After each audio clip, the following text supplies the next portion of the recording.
Good morning students. आज हम BSc part third के फिजिकल केमिस्ट्री के chapter photochemistry and physical properties and molecular structure से दो महत्वपूर्ण प्रश्नों की चर्चा करेंगे। सबसे पहला प्रश्न है, निम्न पर संक्षिप्त टिप्पणियाँ लिखिए। तो तीन यहाँ पर टिप्पणियाँ हमें लिखनी है। वो है पहला प्रकाश रासायनिक तुल्यता का नियम, दूसरा है क्वांटम लब्धि और तीसरा है प्रकाश सुग्राही अभिक्रियाएं एवं प्रकाश सुग्राहीकरण। ठीक है, तो सबसे पहले हम चर्चा करते हैं प्रकाश रासायनिक तुल्यता का नियम। ठीक है, यानी कि फोटोकेमिकल इक्विवेलेंस का लॉ। तो सन 1912 में स्टार्क और आइंस्टीन ने प्रकाश रासायनिक अभिक्रियाओं का क्वांटिटेटिव अध्ययन किया तथा प्रकाश रसायन का दूसरा नियम क्वांटम सिद्धांत के आधार पर प्रतिपादित किया, जिसे कि फोटोकेमिकल इक्विवेलेंस का नियम या स्टार्क आइंस्टीन का नियम भी कहते हैं। इसके अनुसार जब भी क्रियाकारी पदार्थ का प्रत्येक अणु जो प्रकाश रासायनिक अभिक्रिया में भाग लेता है, फोटोकेमिकल रिएक्शन में भाग लेता है, एक फोटोन या प्रकाश का एक क्वांटम एब्जॉर्ब कर एक्टिवेटेड हो जाता है। अर्थात एक अणु एक फोटोन या एक क्वांटम अवशोषित कर एक्टिवेट होता है, अर्थात एक अणु एक क्वांटम। तो एक फोटोन या एक क्वांटम का अर्थ जो है वो h के बराबर ऊर्जा है, जहाँ h है प्लांक स्थिरांक तथा न्यू जो है वो अवशोषित विकिरण की आवृत्ति है। अतः पदार्थ के द्वारा प्रति मोल अवशोषित होने वाली ऊर्जा E बराबर NH, जहाँ n बराबर क्या है, एवोगैड्रो नंबर है। पदार्थ के प्रति मोल द्वारा अवशोषित ऊर्जा E आइंस्टीन कहलाती है। और यदि हम जानते हैं कि n बराबर एवोगैड्रो नंबर क्या होता है, 6.023 गुणा 10⁻23 और h जो है वो प्लांक स्थिरांक यानी कि 6.625 गुणा 10⁻34 जूल गुणा सेकंड। और अगर अर्ग में लिखें तो हम प्लांक स्थिरांक की वैल्यू हो जाएगी 6.625 गुणा 10⁻27 अर्ग गुणा सेकंड। न्यू बराबर हो गया आपके C/λ, जो है आपके अवशोषित विकिरण की फ्रिक्वेंसी, और इसकी वैल्यू क्या होती है, C बराबर है आपके यहाँ पर लाइट की वेलोसिटी, और इसका मान है 3 गुणा 10⁻10 सेंटीमीटर पर सेकंड। ठीक है, तो E बराबर हो गया आपके NhC/λ, जहाँ पर हम यहाँ पर n की वैल्यू, प्लांक स्थिरांक की वैल्यू और लाइट की जो वेलोसिटी है उनकी वैल्यूज़ जब हम रखेंगे तो एनर्जी की का मान निकल के आएगा। E बराबर 6.023 गुणा 10⁻23 गुणा 6.625 गुणा 10⁻27 अर्ग सेकंड गुणा 3 × 10⁻10 सेंटीमीटर पर सेकंड अपॉन लैम्डा। तो एनर्जी की वैल्यू आपके कैलोरी में निकल के आएगी। ठीक है, तो एनर्जी की वैल्यू है आपके 2.859 अपॉन लैम्डा गुणा 10⁵ किलो कैलोरी प्रति मोल।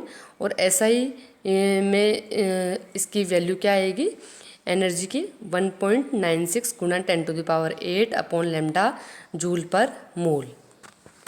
तो प्रकाश ऊर्जा के एक मोल की ऊर्जा एक क्वांटम कहलाती है। अतः फोटोन और क्वांटम भी ऊर्जा की इकाइयों के रूप में प्रयुक्त होते हैं।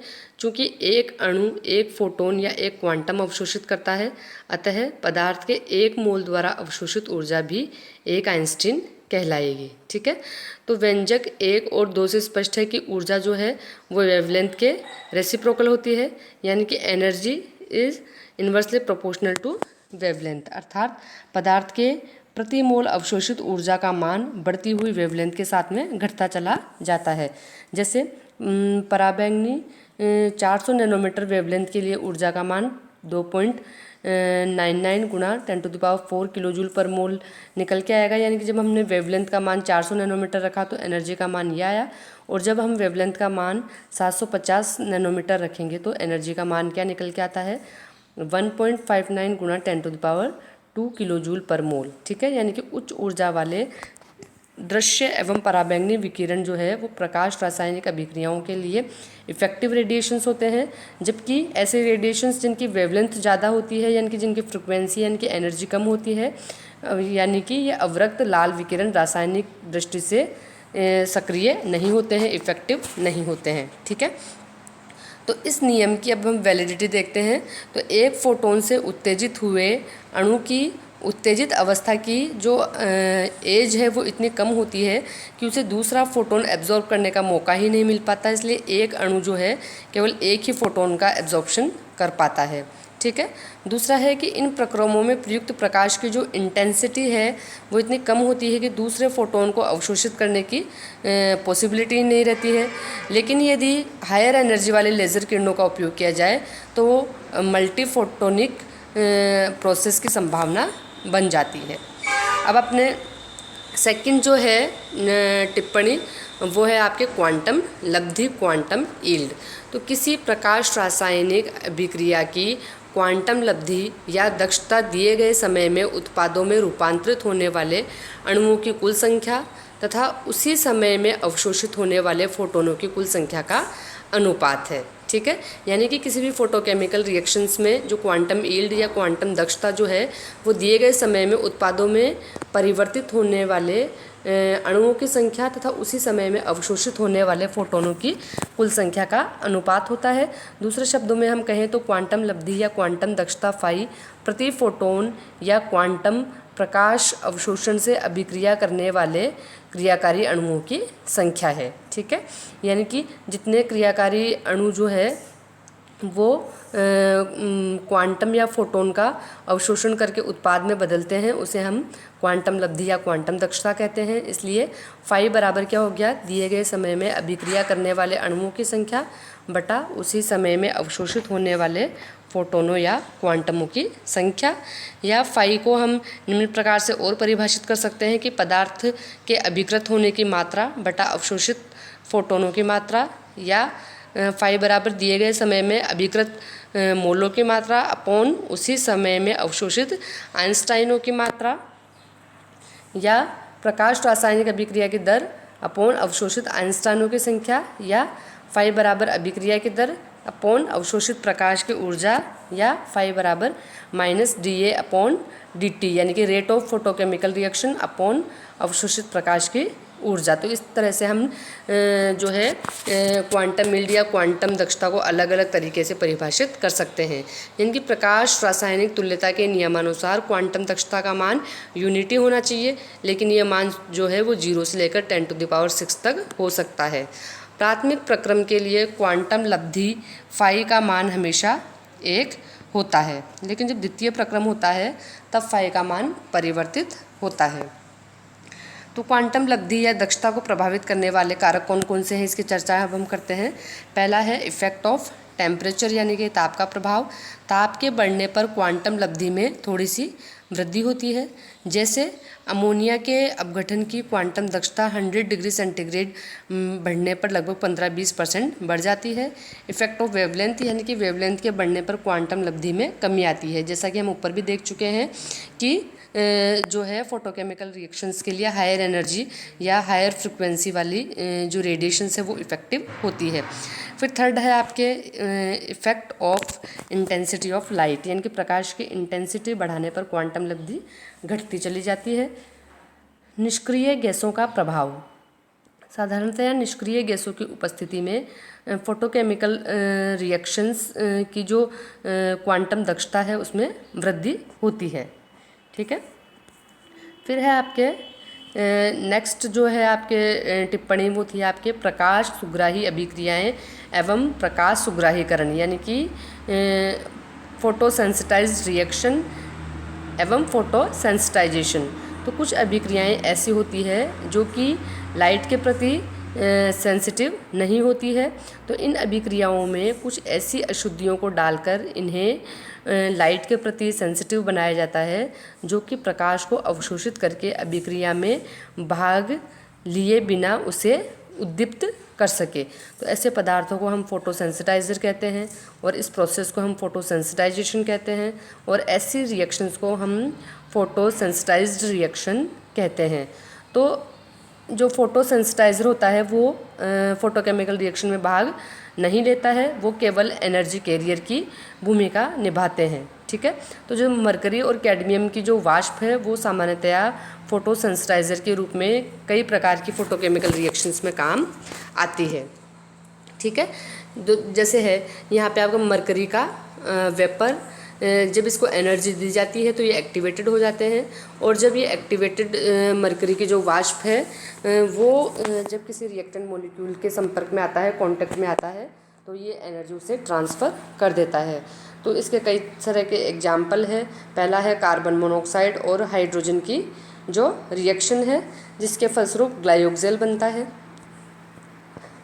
इसी प्रकार से हाइड्रोजन और ऑक्सीजन की रिएक्शंस, अमोनिया का वियोजन, और सबसे इम्पोर्टेंट और डेली लाइफ में जो हमें एग्जाम्पल दिखता है वो है क्लोरोफिल के द्वारा और कार्बन डाइऑक्साइड और वाटर के द्वारा जो प्लांट्स में ग्लूकोज का फॉर्मेशन होता है, जिसे हम बोलते हैं फोटोसिंथेसिस। तो फोटोसिंथेसिस जो है वो एक फोटोसेंसिटाइज्ड रिएक्शन का एग्जाम्पल है, जिसमें क्लोरोफिल जो है वो फोटोसेंसिटाइजर की भूमिका निभाता है, क्योंकि इस अभिक्रिया में पौधों की जो हरी पत्तियों पर उपस्थित क्लोरोफिल जो है वो फोटोसेंसिटाइजर का काम करता है। इसकी अनुपस्थिति में कार्बन डाइऑक्साइड और H2O दोनों ही प्रकाश का एब्जॉर्प्शन नहीं कर पाते हैं, तो क्लोरोफिल जो है वो प्रकाश का एब्जॉर्प्शन करता है यहाँ पर, ठीक है। इसी प्रकार से यूरेनिल एक्टिनोमीटर में यूरेनिल आयन जो है वो फोटोसेंसिटाइजर के रूप में काम करता है। फिर दूसरा अपना इम्पॉर्टेंट क्वेश्चन है वो है ध्रुवणता क्या है और क्लासियस-मोसोटी इक्वेशन का डेरिवेशन, ठीक है। तो अब हम चर्चा करते हैं सबसे पहले ध्रुवणता क्या है, ठीक है।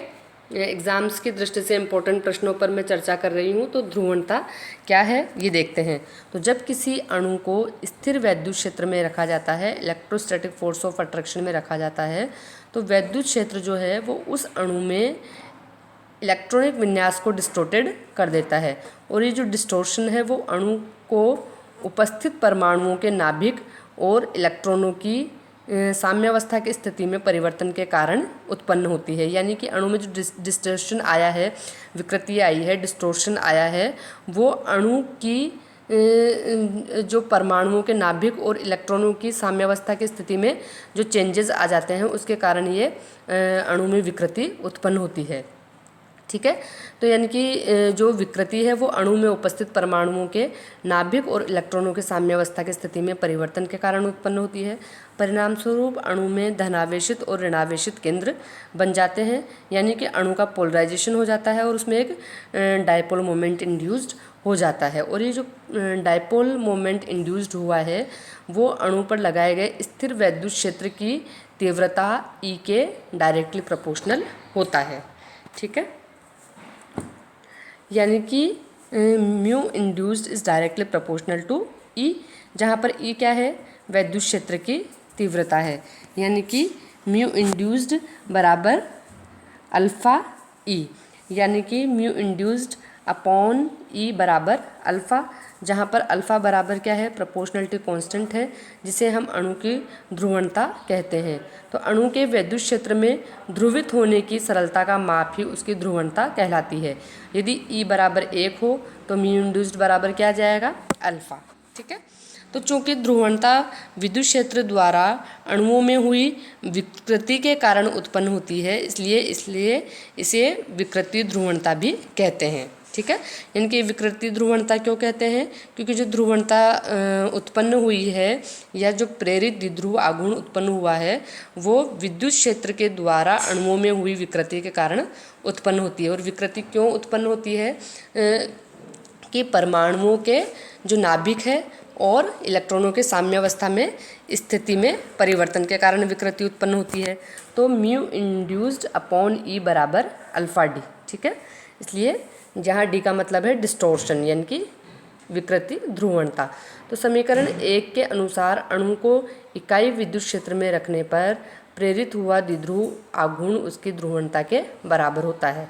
अब है आपके क्लासियस-मोसोटी समीकरण को व्युत्पन्न करना।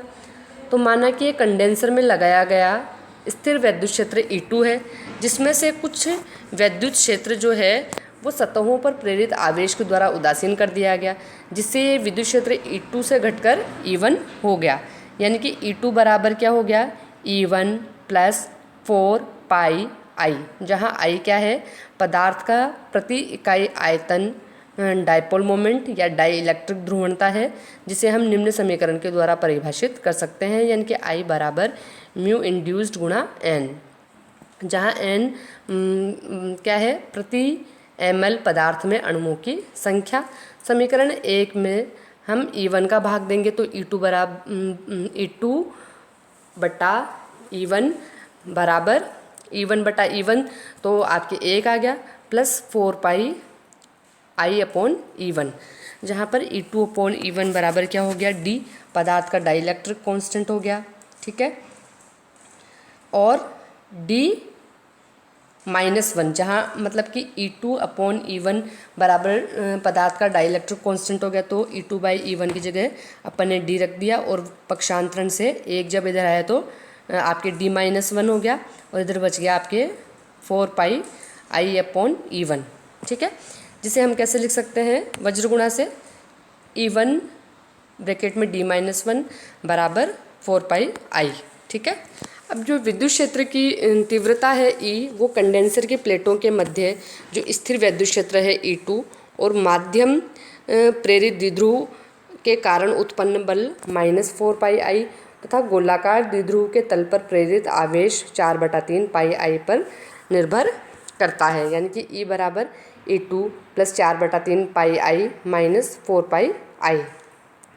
अब समीकरण 1 से E2 का मान हम समीकरण 5 में रखेंगे, ठीक है।